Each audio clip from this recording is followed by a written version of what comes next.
Siapa yang bisa menolak menonton satu episode tentang renovasi rumah yang dibangun di hutan belantara sebelum tidur? Makanan 100 tahun ini tidak hanya memiliki dekorasi interior yang sangat mewah.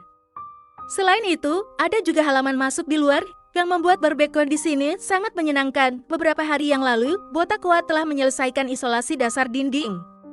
Sekarang dia kembali memotong beberapa bahan tahan air untuk menutup seluruh dinding bagian dalam. Karena pemotongan yang tepat, dia tidak perlu khawatir tentang kesalahan. Belum lagi di loteng masih banyak kayu yang bisa digunakan, jadi dia tidak perlu khawatir tentang bahan. Dia akan mengecat permukaan untuk mencegah kerusakan, lalu perlahan-lahan menumpuknya ke atas. Botak Kuat sebagai seorang tukang kain juga cukup mahir, pemasangannya sangat presisi saat sedang membangun. Dia perlu membuat lubang di kayu bulat dan mengikuti garis yang sudah digambar. Ini dilakukan agar pemasangan soket lebih mudah. Setelah menghaluskan, dia memasangnya dan melakukan pengujian. Setelah memastikan tidak ada masalah, dia baru merakitnya ke dinding. Selanjutnya, dia hanya perlu terus menumpuk dindingnya. Dengan cepat, dinding di sekelilingnya selesai dipasang, lalu dia menambahkan lapisan vernis.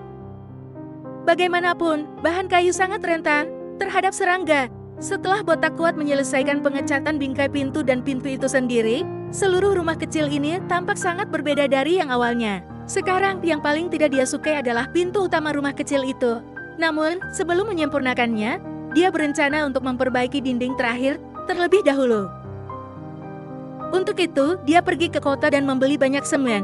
Setelah mencampurnya dengan baik, dia mengoleskannya secara merata ke celah dinding. Selain memperkuat, warna yang kontras dengan celah dinding ini juga menunjukkan nuansa sejarah makanan 100 tahun. Saat ini, pohon kecil di luar sudah kehilangan semua daunnya. Botak Kuat juga mencampur sedikit air. Dia akan menggunakan air untuk memasang bahan lantai yang berkualitas.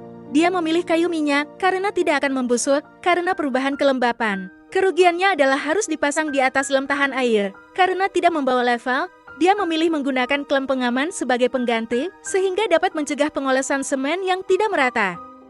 Akhirnya, setelah 3 hari, seluruh lantai mengering. Dia akhirnya bisa melepas semua klem pengaman.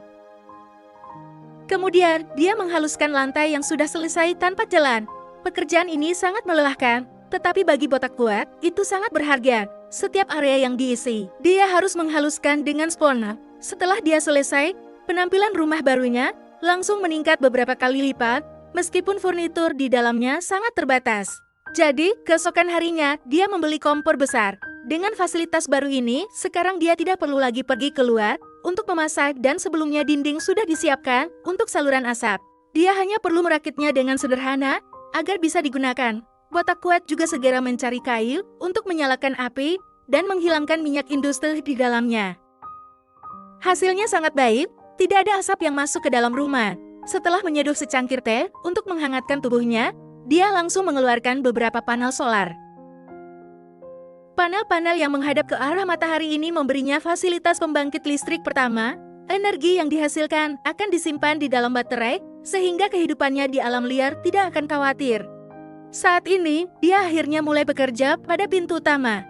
Dia pertama-tama melepas pintu yang ada, kemudian menghaluskan beberapa papan kayu baru. 3 papan disambungkan tanpa celah. Setelah mengisi celah dengan lateks dan mengamankannya, dia bisa menghubungkannya dengan daun teratai. Karena ukuran papan kayu sudah tidak cukup, dia memutuskan untuk membuat pintu menjadi lebih tebal. Melihat ketebalan ini saja sudah memberikan rasa aman.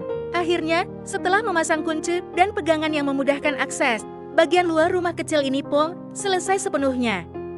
Yang tersisa hanyalah urusan furnitur di dalam.